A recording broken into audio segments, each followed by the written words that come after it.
Assalamu alaikum and welcome back. Now we are discussing Nature by Rolf Waldo Emerson. So this is an essay or a series of essays written by him. So Rolf Waldo Emerson was born in 1803 and died in 1882.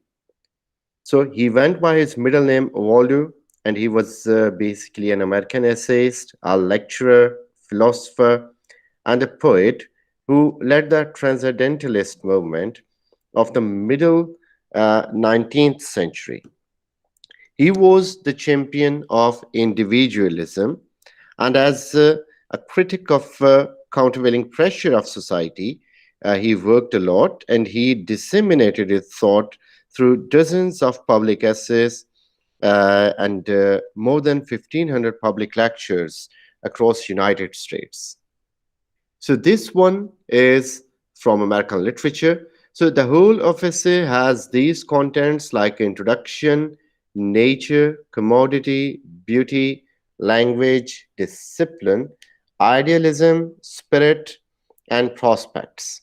So out of these, we are going to study the second part, which is nature. So this is our topic of discourse.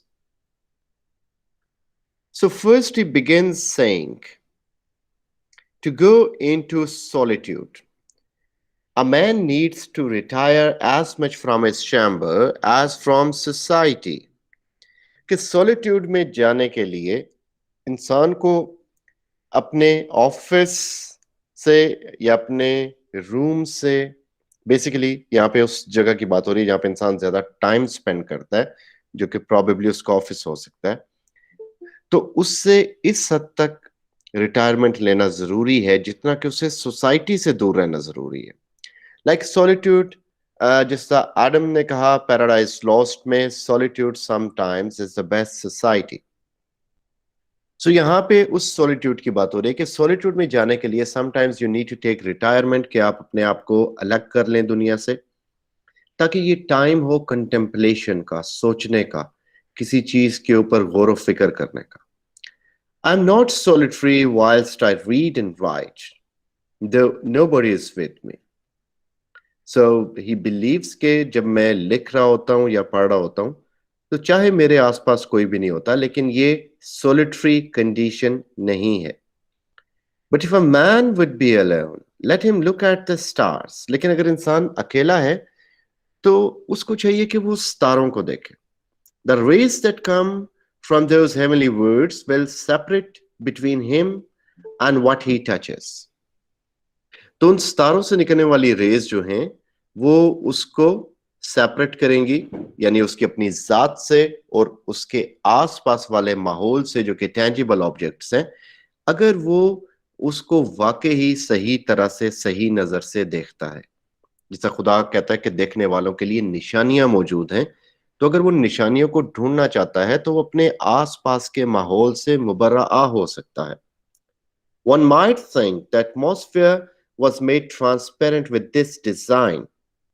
और इंसान को लगने लगता है सितारों को देख के कि शायद एटमॉस्फेयर को इसी डिजाइन से इसी अकीदे से ट्रांसपेरेंट बनाया गया to give man in the heavenly bodies perpetual presence of sublime कि इंसान इन हेवनली बॉडीज के अंदर सबलाइम की परपेचुअल प्रेजेंस को यानी खुदा की बात हो रही है कि खुदा की परमानेंट जो प्रेजेंस है नेचर में हम उसे देख सकें तो जब हम उसे देखते हैं और उसे फील करते हैं तो हम फिर अपने आसपास की चीजों से बिल्कुल लाइक डिसइल्यूजन्ड हो जाते हैं हम उनके बारे में सोचना छोड़ देते हैं क्योंकि that is time of contemplation कि हम कंटेम्पलेट करें उस टाइम में Now, seen in the streets of cities, how great they are. If the stars should appear one night in 1,000 years, how would men believe and adore? कि जिस तरह शहर की गलियों में से हम सितारों को देखते हैं कि सितारे कितने अजीम हैं. If the stars should appear one night in 1,000 years, हम उन्हें फॉरगेटफुल क्यों हो जाते हैं क्योंकि फर्स्ट ऑफ ऑल अव्वल तो हमें सिटी लाइट्स के अंदर स्टार्स नजर ही नहीं आते क्योंकि जिस तरह आजकल पोल्यूशन है, गाड़ियां हैं, फैक्ट्रीज हैं, इंडस्ट्रीज, धुआं, हमें उस पोल्यूशन में सितारे नजर नहीं आते। हाँ, आप गांव में जाएंगे, आपको सितारे बहुत अच्छे नजर आएंगे, आसमान भरा हुआ नजर आएगा आज भी स्टार्स के साथ, जो कि सिटीज में नहीं होता। एंड दैट मे हैपन कि जिस तरह हमें सितारे नजर आते हैं, क्या हो कि सितारे अगर 1000 सालों में एक रात को आए। जिससे कभी अचानक हमें पता लगता है कि कोई सियारा आज जमीन के इतने करीब से गुजरेगा, या कोई सियारा नजर आता है, या टूटता हुआ सितारा नजर आता है, तो हम बड़ा उसे कॉन्शियस होकर देखते हैं। या कोसे कजा नजर आती है तो हम बड़ा उसको रिस्पेक्ट देते हैं, क्योंकि वो चीज रोज नहीं होती। सितारों को हम इसलिए भूल जाते हैं क्योंकि ये हम इन्हें टेकन फॉर ग्रांटेड ट्रीटमेंट है हमारा, कि ये रोज आते हैं, so we do not pay attention. अगर ये 1000 साल में एक दफा आए, how would man believe and adore? लोग क्या कहेंगे? लोग कहेंगे कि मौजज़ा हो गया, यानी अल्लाह ने कुदरत दिखा दी अपनी, या ये कोई मैजिकल वर्क है, ये कोई डिवाइन वर्क है। लोग अपनी अपनी क्या सराहिया करेंगे कि आसमान के ऊपर इतने ज्यादा सितारे हैं, और कुछ ये भी कह देंगे कि अमेरिका ने किया है, क्योंकि जाहिर बात है एक चीज नई जो कि आपके सामने फर्स्ट टाइम आ रही है। और फिर हमारे जैसे कुछ लोग उसके अंदर सितारों का एक पैटर्न बना के कहेंगे, यार ये देखो, ये उसका नाम लिखा है, ये इसका नाम लिखा है। लोग अपने महबूबाओं और महबूबों के नाम भी ढूंढ लेते हैं उसके अंदर। And preserved for many generations the remembrance of the city of God which had been shown। और फिर लोग इस चीज को हिस्टोरिकली सेव करेंगे और याद करेंगे, उनकी जनरेशंस याद करेंगे कि हमारे परदादा के जमाने में, उनके बचपन में एक दिन आसमान के ऊपर बहुत सारी रोशनी हो गई थी, बहुत सारे चमकते हुए बल्ब से, क्योंकि उन्हें तो नहीं पता एक दफा देखने के ये सितारे हैं। But every night come out those envious of beauty and light the universe with their admonishing smile। लेकिन क्या होता है, हर रात को ये सितारे जो हैं ये बाहर निकलते हैं, और सारी रात ये हमारे सामने, हमारे पास मौजूद होते हैं, हम इन्हें देखते हैं। और वो इंसान को, एडमोनिश का मतलब वैसे होता है किसी को डांटना, किसी को डांट डपट करना, या एडवाइस करना, या वॉर्न करना। सो बेसिकली एक स्माइल दे रहे हैं कि get to know your maker, try to know your maker. देखो कि तुम्हें क्यों बनाया गया, तुम्हारा मेकर कौन है। सो all the aspects of nature, they are brought to us through the stars or such things which are there as an integral part of nature. The stars awaken a certain reverence because though always present, they are inaccessible। अब mystery जो है उसके अंदर player है। Heard melodies are sweet, but those unheard are sweeter। Therefore ये soft pipes play on। कि stars इसलिए reverence एक अपनी जमाए हुए हैं, हमें अपील करते हैं, या चांद एक रेवरेंस रखता है, क्योंकि हर वक्त मौजूद है। लेकिन थोड़ा सा हमें वो एक, यूं समझ लें कि एक फूल से ज्यादा एक सितारा हमें इसलिए पसंद है, एक पत्ते से ज्यादा चांद हमें इसलिए ज्यादा पसंद है, या एक पौधे से ज्यादा, दरख्त से ज्यादा सूरज हमें इसलिए ज्यादा अपील करता है क्योंकि दे आर इनएक्सेसिबल। और इंसान का अलमिया यह है कि we run after inaccessible, even in relations. जो चीज हमारे एक्सेस में नहीं है वो हमारे लिए मिस्टीरियस है और हमारे लिए खूबसूरत है। लेकिन जिस दिन हम उस चीज को हासिल कर लेते हैं, उसकी मिस्ट्री खत्म होती है। When like that the secret is gone, तो हमारी वो एक्साइटमेंट खत्म हो जाती है। So the same case is in relations. ये कहा जाता है कि आप जब किसी चीज को परचेज करते हैं तो एक्चुअली यू लूज इट। उस चीज का मजा तब तक है जब तक कि आपने उसे परचेज नहीं किया, जब तक आपने उसे हासिल नहीं किया। The time you purchase it, actually you are losing it. But all natural objects make a kindred impression when the mind is open to their influence। Yes, ये तमाम चीजें कब अपना इंप्रेशन शो कर रही होती है इंसान को? Only when human is open to their influence। जैसा शेली कहता है hymn to intellectual beauty में कि जो खुदा की ब्लेसिंग्स हैं वो हर जगह पे हैं। ये इंसान का एटीट्यूड है जो कि वैक्स और वेन करता है, कभी कम होता है, कभी ज्यादा होता है। तो जब इंसान मेंटली एक तरह से एक रिसेप्टिव बनेगा नेचर के लिए, तो नेचर अपना आप उसको दिखाएगी। शैली कहता है कि मैं दुनिया में हर जगह गया, मैं खंडरों में गया, मैं गारों में गया, मैं कब्रिस्तानों में गया, जंगलों में गया, लेकिन मुझे खुदा नहीं मिला या वो इंटेलेक्चुअल ब्यूटी नहीं मिली। लेकिन मैं उसके पीछे भागता रहा, एक दिन मैं कंटेम्पलेशन कर रहा था इसी तरह सॉलिट्यूड में, कि मैंने उस चीज को हासिल कर लिया। So this is what he believes through his form.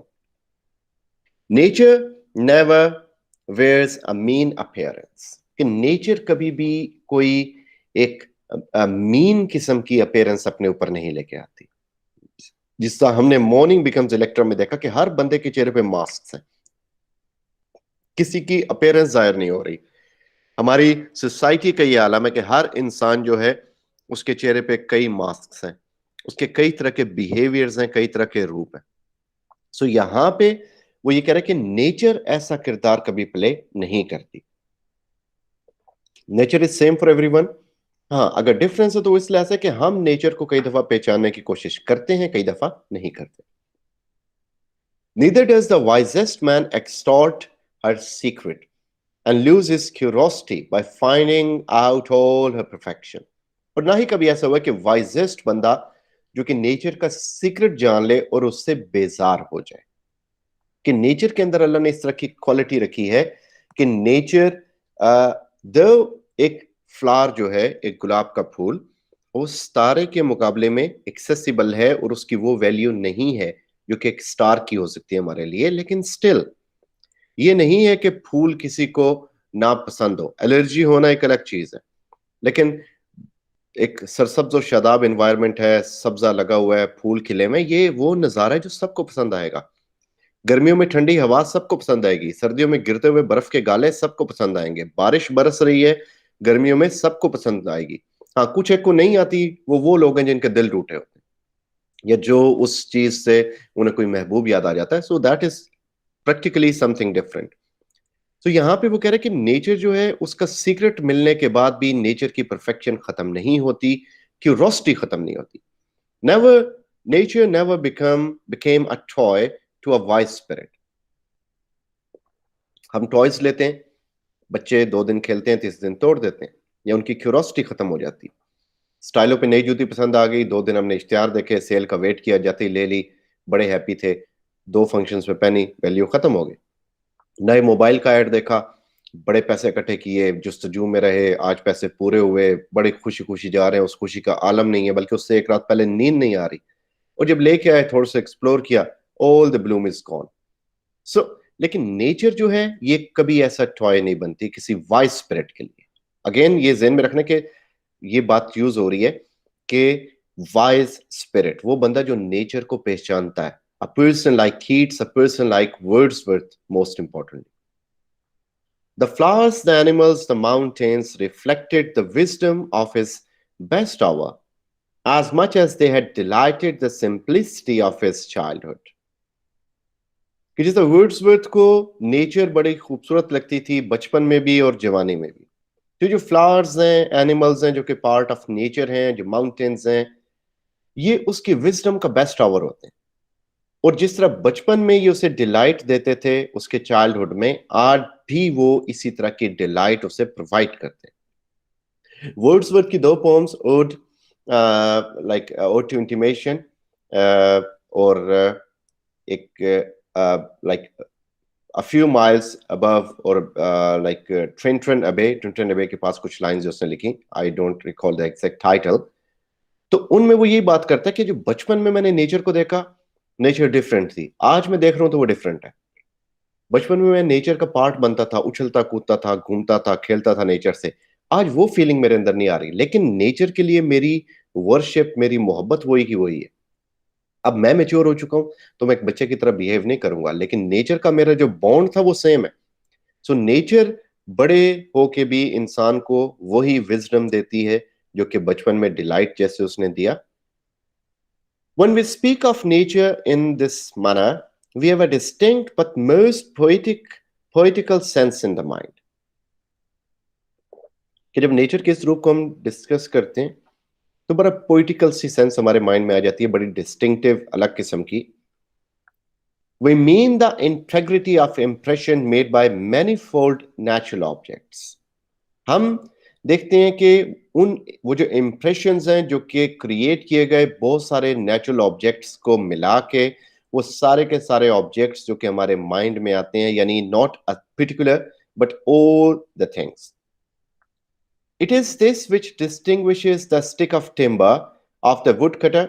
के कहीं पे लकड़ियां हैं जो कि वुड कटर के एक टिम्बर इकट्ठा किया हुआ है उसने. From the tree of the poet, एक दरख्त के नीचे पोएट बैठा है तो वो जो पोएट का ट्री है. The charming landscape which I saw this morning is undoubtedly made up of some 20 or 30 forms. वो कह रहे जो लैंडस्केप में सुबह के टाइम देखता हूँ,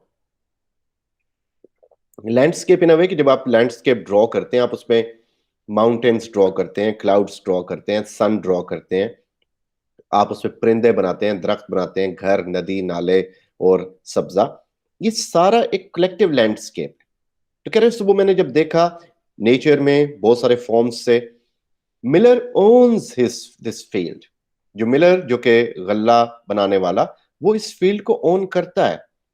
lock that and Manning the Woodland beyond. तो हर चीज इस लिहाज से किसी ना किसी की मलकियत है. हर बंदा किसी ना किसी के हवाले से इन चीजों का मालिक है. मसलन सारे फॉर्म्स एक बंदे के नहीं है. किसी की वुड बाइन होगी, किसी का वुडलैंड होगा, किसी की माइन होगी, किसी की मिल होगी, कोई मिलर है जो उसका मालिक है. But none of them owns the landscape. लेकिन वो सब के सब पूरे लैंडस्केप के मालिक नहीं है. एक बंदा है, उसका छोटा सा घर बड़ा प्यारा लग रहा है. एक बंदे का दरख्त बड़ा प्यारा लग रहा है. एक दरख्त के नीचे पोइट बैठा है, वो बड़ा प्यारा लग रहा है. एक जगह पे वुड कटर और टिम्बर्स, वुड कटर ने टिम्बर्स रखे हुए हैं, वो दरख्त बड़े बड़े प्यारे लग रहे हैं. तो वो हर एक की अपनी अपनी छोटी छोटी चीजें मलकियत हैं, लेकिन वो सब के सब, यानी वो पूरा लैंडस्केप जो हम दूर से देख रहे हैं वो किसी की मलकियत नहीं है, वो नेचर है. This a property in the horizon which no man has but he whose eyes can integrate all parts, that is the poet. तो ये प्रॉपर्टी किसकी बनती है? ये जो होराइजन में प्रॉपर्टी है जो कि किसी बंदे के हवाले से नहीं है, उसको सिर्फ एक बंदा इकट्ठा करके देख सकता है, वो पोइट. जैसे वर्ड्सवर्थ है, like lines composed on Westminster bridge. जब सुबह सुबह वो आता है वेस्टमिनिस्टर ब्रिज पे, वो देखता है फैक्ट्रीज हैं जिनमें से चिमनी से धुआं नहीं निकल रहा, बड़े प्यारे घर हैं, सुबह के वक्त सूरज का जो डॉन का टाइम है वो निकला हुआ है. तो वो चिमनी, बहुत सारी चिमनीज हैं, बहुत सारी फैक्ट्रीज हैं, वो मुख्तलिफ लोगों से बिलोंग करती होंगी, लेकिन particularly all together that is making a scene. वो सीन किसी एक खास बंदे की प्रॉपर्टी नहीं है, लेकिन एक पॉइंट है जो उसे इंटेग्रेट कर रहा है. इन जो वाइस बंदे की बात करता है कि नेचर वाइस बंदे का, एक वाइस बंदे के साथ एक रिलेशन बनाती है. सो ये उस रिलेशनशिप की बात हो रही है. पॉइंट वो वाइस बंदा है जो कि उस रिलेशनशिप को पहचान रहा है.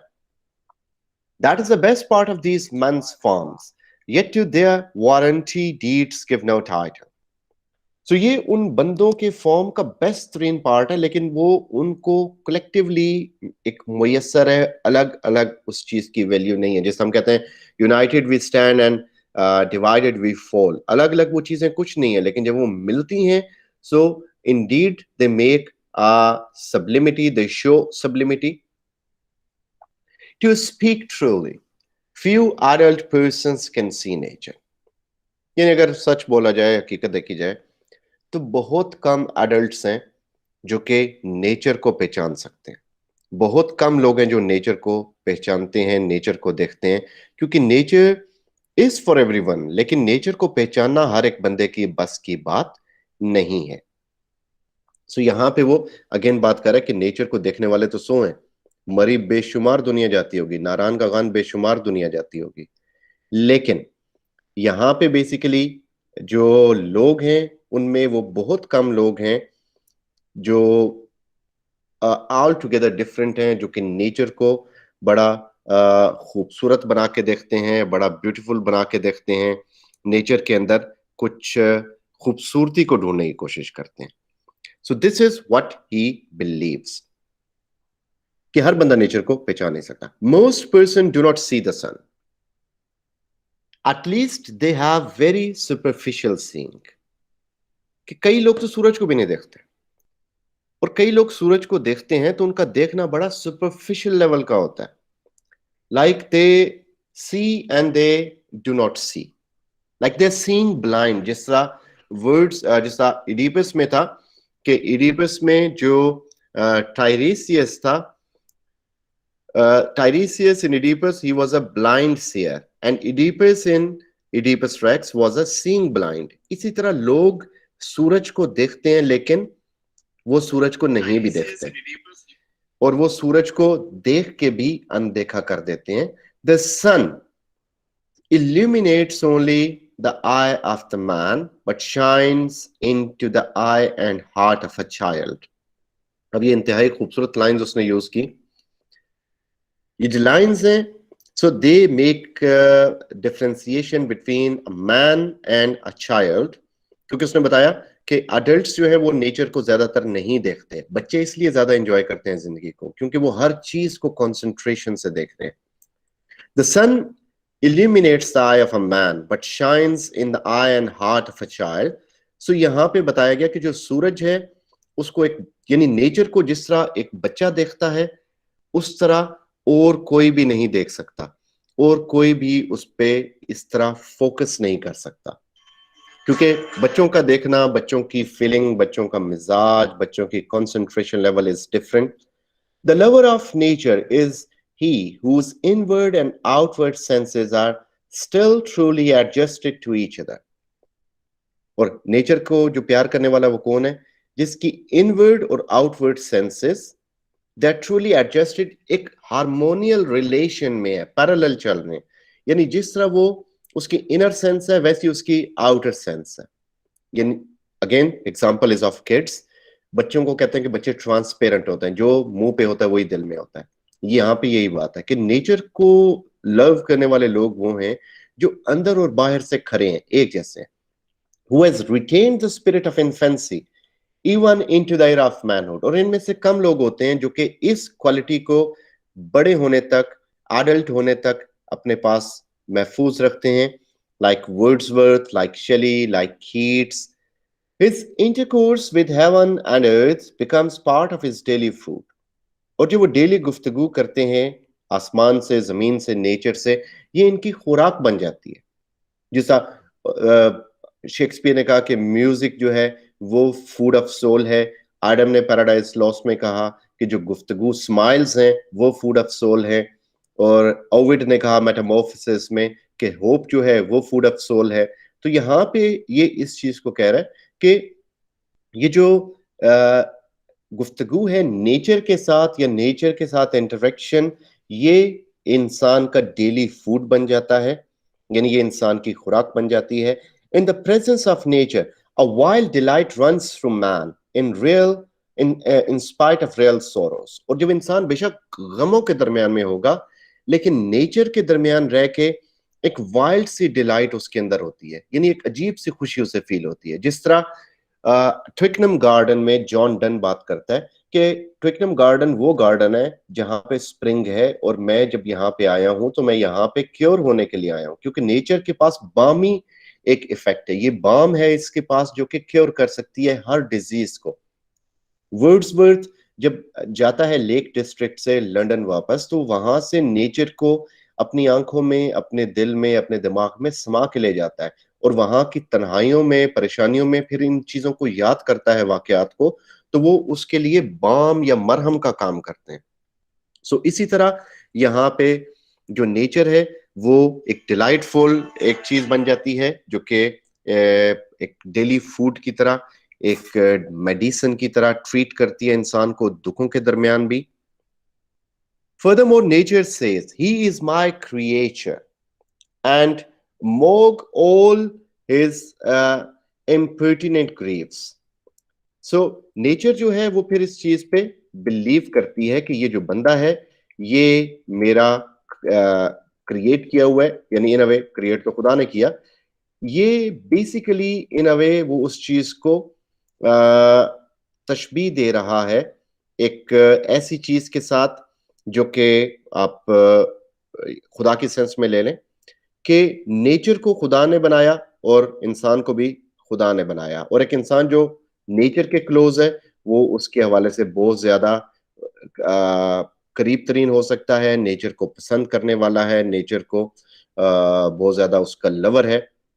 सो यहाँ पे एंड मोग all his impertinent Greaves he shall be glad with me, कि इसके पास दुनिया के जितने मर्जी दुख आ जाएं ये मेरे साथ खुश रहेगा, इसकी ये मेरे साथ हैप्पी रहेगा, बेशक इसके ऊपर जितनी मर्जी मुसीबतें आ जाएं, परेशानियां आ जाएं, जब तक कि मेरी बाहों में है ये ठीक है।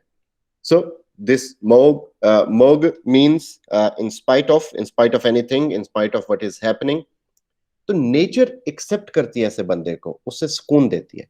नॉट द सन और the summer alone but every hour and season yields it's tribute of delight, कि सिर्फ सूरज और समर नहीं बल्कि नेचर का हर पल, हर घंटा, हर टाइम, हर सीजन उसके अंदर डिलाइट है।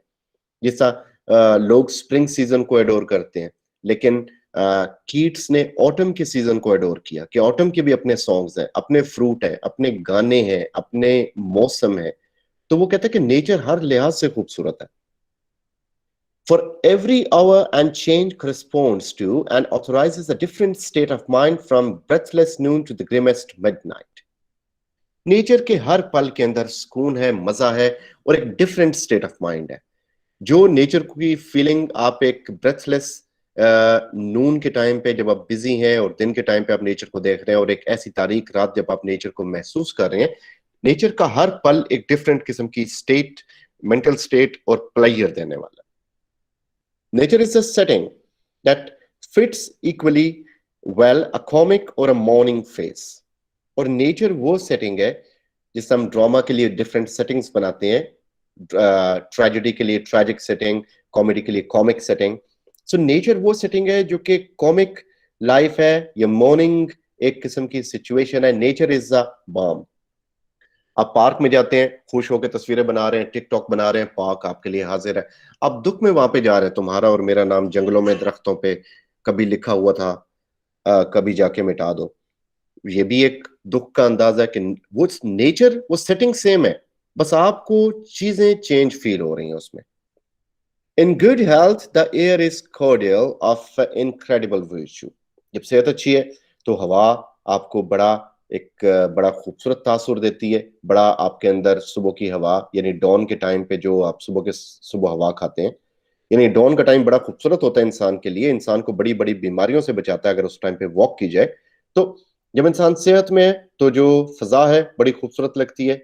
Crossing a bare common in snow puddles at twilight under a clouded sky without having in my thoughts any occurrence of special good fortune. I have enjoyed a perfect exhilaration, कि बगैर किसी reason के कि मैं कहाँ जा रहा हूँ, मैं शायद किसी को हासिल करने जा रहा हूँ, मिलने जा रहा हूँ किसी को, या इस तरह की कोई फीलिंग मेरे माइंड में नहीं होती। इनके बगैर स्नो पुडल्स को क्रॉस करना, रात के वक्त एक क्लाउडेड स्काई के नीचे से गुजरना, और एक बगैर ये सोचे कि कुछ अच्छा होगा मेरे साथ, मैंने बहुत इंजॉय किया है। यानी नेचर को मैंने बगैर, यानी शर्तों के बगैर इंजॉय किया है, कि मैं जा रहा हूँ सिर्फ नेचर को देखने के लिए।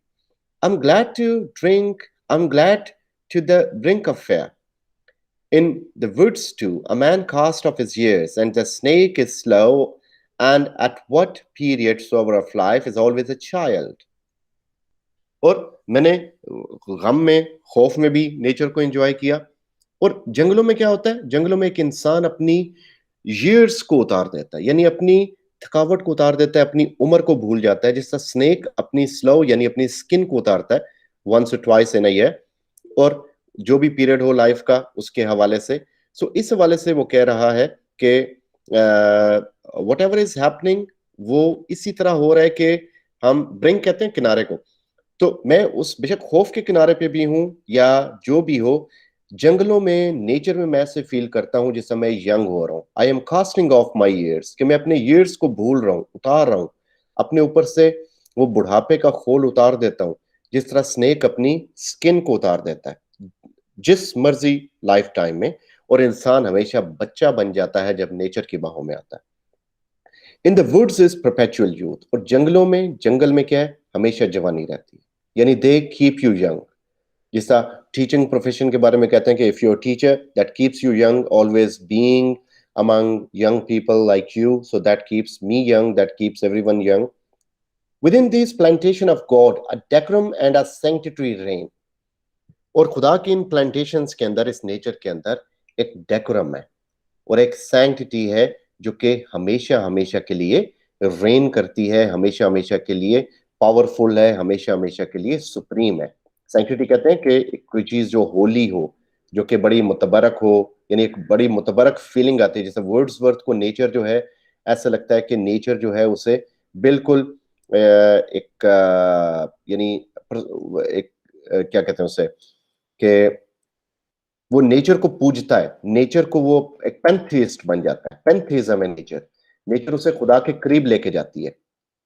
सो देन पेरेनियल फेस्टिवल, सो पेरेनियल कहते हैं लास्टिंग, एक हमेशा रहने वाला एक फेस्टिवल है जो कि ड्रेस्ड होता है। नेचर हमेशा के लिए एक इस तैयार होती है, ड्रेस्ड होती है। And the guest sees not how he should tire of them in 1,000 years। और उसमें आने वाला जो गेस्ट है, गेस्ट मीन्स ह्यूमन बीइंग, जो ह्यूमन बीइंग है जो नेचर के दरमियान आ रहा है, वो नहीं वो यानी सोच में पड़ जाता है कि मैं इस चीज से कभी बोर नहीं हो सकता, जितना मर्जी अरसा मैं नेचर में रह लूं। शर्त यह है कि मैं नेचर को पसंद करता हूं, नेचर में खुदा को ढूंढता हूं, तो मैं 1,000 सालों में भी नेचर से बोर ना हूं। In the woods we return to reason and faith. जब हम जंगल में होते हैं, जंगलों में होते हैं, नेचर में होते हैं, हम रीजन की तरफ रिटर्न करते हैं, यानी सोचते हैं, कंटेम्पलेट करते हैं। हमारा फेथ स्ट्रांग होता है खुदा के बारे में। There I feel that nothing can befall me in life. और वहां पे मुझे महसूस हुआ कि कोई चीज मुझे ट्रबल नहीं कर सकती, मुझे कोई चीज तंग नहीं कर सकती जब तक नेचर में हूं मैं। No disgrace, no calamity living me my eyes which nature can not repair. कोई ऐसी चीज नहीं है जिसे नेचर मरहम ना दे। डिस्ग्रेस हो, क्लैमिटी हो, कोई फिजिकल इंजरी हो, नेचर के पास हर चीज का मरहम है। Standing on the bare ground, my head bathed by the blithe air। वो जो खुशी से भरी हवा है, जब मैं उसमें अपने आप को फील करता हूं, and uplifted into infinite space। और मुझे लगता है कि मैं उस स्पेस का हिस्सा बन रहा हूं, हवा के साथ डोल रहा हूं, उड़ रहा हूं। All mean egotism vanishes। मेरी तमाम ईगो खत्म हो जाती है जब इंसान फील करता है कि मैं क्या हूं दुनिया में।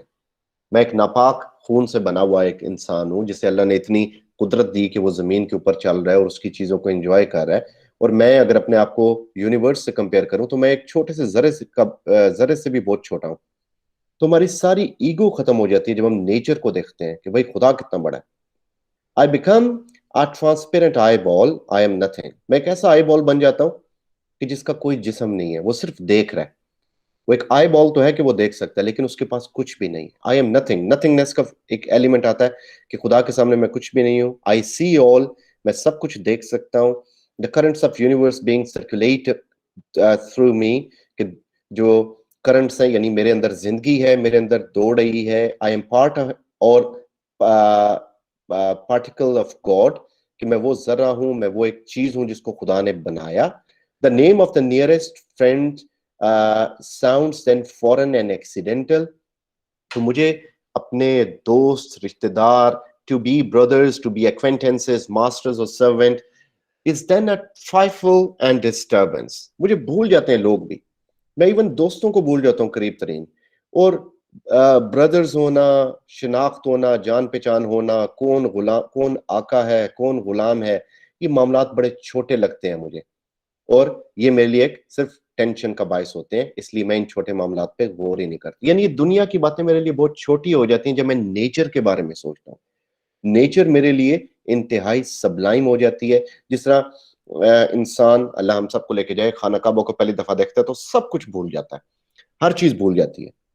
तो खाना काबा भी खुदा की कुदरत है, उस खुदा की एक बनाई हुई चीज है जो कि इंसान को और एक इंसान का और एक और अल्लाह का रिलेशन आपस में मजबूत करता है, अल्लाह अल्लाह पाक का घर। तो नेचर भी इस हद तक तो नहीं, इस हद तक कभी भी नहीं जा सकता कोई, लेकिन ये कि नेचर भी इंसान को खुदा से जोड़ती है। यानी इंसान जब नेचर में जाता है, जब बारिश के नीचे खड़ा होकर बारिश को फील कर रहा होता है, तो सारी दुख टेंशनें दूर हो जाती हैं, अगर इंसान दूर करना चाहे तो। ये शर्त साथ साथ चल रही है पूरे ऐसे में। I am the lover of uncontained and immortal beauty. वो बता रहा है अपने बारे में कि मैं लवर हूँ नेचर का, ऐसी ब्यूटी का जो कि कंटेन नहीं की जा सकती, ऐसी ब्यूटी जो कि अमर है, ऐसी ब्यूटी जो जिसको ज़वाल नहीं, यानी नेचर की ब्यूटी, जिसके बारे में कीट्स कहता है नाइटिंगेल को कि thou was not born for death, immortal bird. Your beauty is truth, truth, beauty. That is all you need to know, and that is all you know on earth, and that is all you need to know. Or a thing of beauty is joy forever. So ये उस immortal beauty की बात हो रही है. In the wilderness, I find something more dear and connate than in streets of villages. तो मैं I find something more dear, कि मुझे कोई चीज ज्यादा प्यारी लगती है अपने से उस विल्डरनेस में, उस तन्हाई में, उस नेचर के अंदर। और एक चीज बड़ी कोनेट, यानी एक चीज जो कि मेरा एक मेरे अंदर इननेट है, मेरा एक जात का हिस्सा बन चुकी है, देन इन स्ट्रीट और विलेजेस, जो फीलिंग मुझे विलेजेस में, स्ट्रीट्स में कभी भी नहीं आती। यानी I feel nature more in wilderness, in the tranquil landscape, and especially in the distant line of horizon, man beholds somewhat as beautiful as his own nature. और जब इंसान एक tranquil यानी पुरस्कून लैंडस्केप को देखता है और दूर से होराइजन की लाइन को देखता है, तो उसे लगता है कि वो नेचर जो है इंतहाई ब्यूटीफुल एस्पेक्ट है। The greatest delight which the fields and woods minister is the suggestion of an occult relation between man and the vegetable. वो ग्रेटेस्ट डिलाइट जो कि इंसान को फील्ड्स में और वुड्स में नजर आती है, जो कि वो मिनिस्टर करता है, हासिल करता है, अपनाता है, जो चीज उसे फील होती है, वो एक सजेशन है। और वो सजेशन किस चीज की है? एक ऑकल्ट की। ऑकल्ट कहते हैं कोई मिस्टिकल, सुपरनैचुरल और मैजिकल पावर, कोई फिनोमेना, कोई प्रैक्टिसेस। तो एक ऐसी प्रैक्टिस है जो कि एक रिलेशनशिप कायम करती है मैन एंड द वेजिटेबल, यानी man and nature. I am not alone and unacknowledged, कि नेचर के दरमियान मैं अकेला नहीं हूं, मैं अनएक्नॉलेज नहीं हूं। मैं भी उनकी तरह, जिस तरह एक पत्ता खुदा की तख्लीक है, वैसे ही मैं खुदा की तख्लीक हूं। I they nod to me and I to them. वो मुझे देख के इस बात में सर हिलाते हैं, मैं उन्हें देख के सर हिलाता हूं। हम दोनों एक दूसरे को ग्रीट करते हैं। The waving of the bows in storm, और जब तूफान आता है तो शाखें हिलती हैं, is new to me and old. ये फिनोमेना मेरे लिए नया भी है और पुराना भी है। जैसे चौसर के कैरेक्टर्स इंडिविजुअल भी हैं और टिपिकल भी हैं। इंडिविजुअल इसलिए कि वो जो उसके साथ ट्रेवल कर रहे थे, और टिपिकल इसलिए कि पूरी सोसाइटी को रिप्रेजेंट करते हैं। तो तूफान में शाखों का हिलना जो उस टाइम पे हिल रही है मेरे सामने, वो नई है, लेकिन ये मंजर मैंने बहुत पहले भी देखा हुआ है, मैंने फील किया हुआ है, तो इसलिए ओल्ड भी है। It takes me by surprise, मैं खुश भी होता हूँ, मुझे मजा भी आता है, अचानक ठंडी हवा लगती है। And yet is not unknown, लेकिन मैंने पहले भी इस हवा को फील किया हुआ है। Its effect is like that of a higher thought or a better emotion coming over me. और ऐसा लगता है कि बेटर इमोशन है जो मैं फील कर रहा हूं अपने ऊपर। When I deemed I was thinking justly or doing right, whenever I feel that when I judge myself कि मैं क्या कर रहा हूँ, जो कर रहा हूँ ठीक कर रहा हूँ या नहीं कर रहा, so नेचर को मैं अपने साथ फील करता हूँ।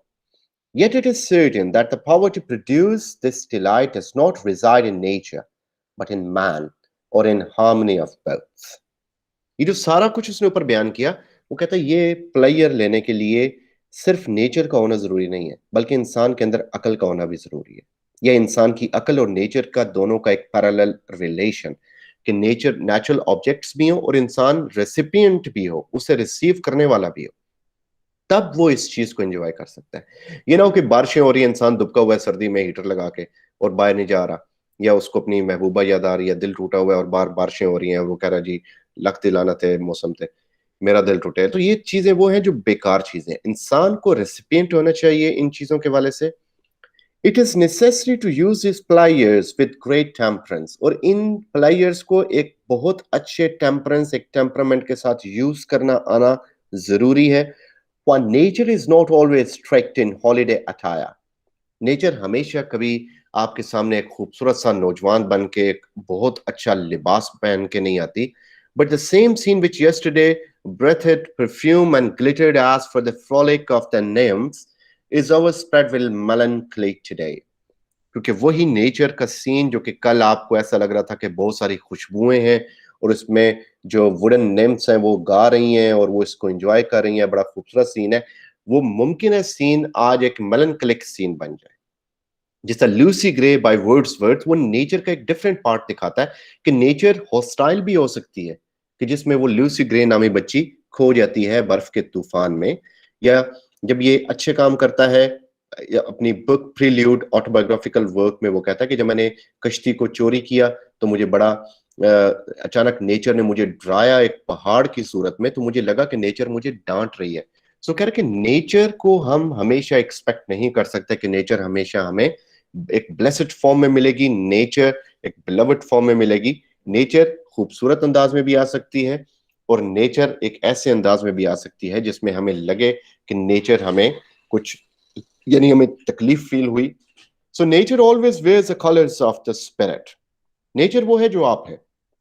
आप दुखी हैं, आपको नेचर दुखी लगेगी, आप खुश हैं, आपको नेचर खुश लगेगी।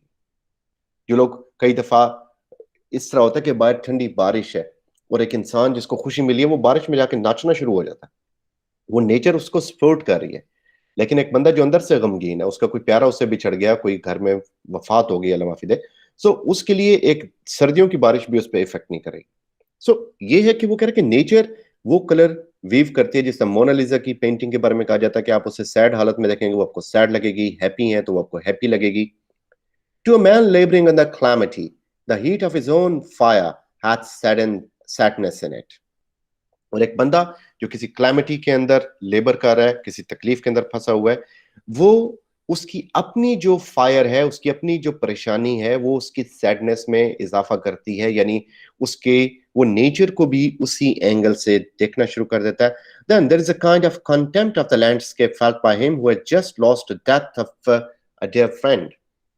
बहुत ज्यादा गर्मी है और उस पे बारिश होना शुरू हो जाए, जो कि बड़ा खूबसूरत सीन होता है, लेकिन उसमें अगर आपने एक दोस्त को खोया, आप उसकी ग्रेव पे खड़े हैं, तो वो सेम लैंडस्केप शायद आपको कंटेम्प्टेबल फील हो, क्योंकि आप अंदर से मुरझाए हुए हैं। The sky is less grand as it shuts down our less worth in the population. और जब सूरज जो आसमान है वो लेस ग्रैंड नजर आता है हमें, उसका ग्रैंडर कम हो जाता है जब वो इंसान के अंदर अपनी वर्थ खो देता है, यानी इंसान, इसका मतलब ये है कि जब इंसान उसकी तरफ वो तवज्जो नहीं देता जिसका वो हकदार है, जिस तरह वो तवज्जो उसे देनी चाहिए। पॉपुलेशन मीन्स आम लोग, अवाम। कि इन द एंड वो कंक्लूड ये कर रहा है इस फर्स्ट पार्ट में नेचर में, कि इंसान को फिर भी तवज्जो देनी पड़ती है नेचर पे। वो नेचर को इन गमों खुशियों से अनलिंक भी कर सकता है अगर वो करने वाला हो, क्योंकि अगर वो एक दोस्त की मैयत पे खड़ा नेचर को बुरा भला कह रहा है, तो मुमकिन है कि वो नेचर को अगर डिफरेंट अंदाज से देखे तो यही नेचर उसके दुख को कम भी कर सकती है। So this was the first part by Emerson. Wonderful part and wonderful work and writing. So this connects us to nature, connects us with God, connects us with the intellectual beauty. Thank you very much from my side.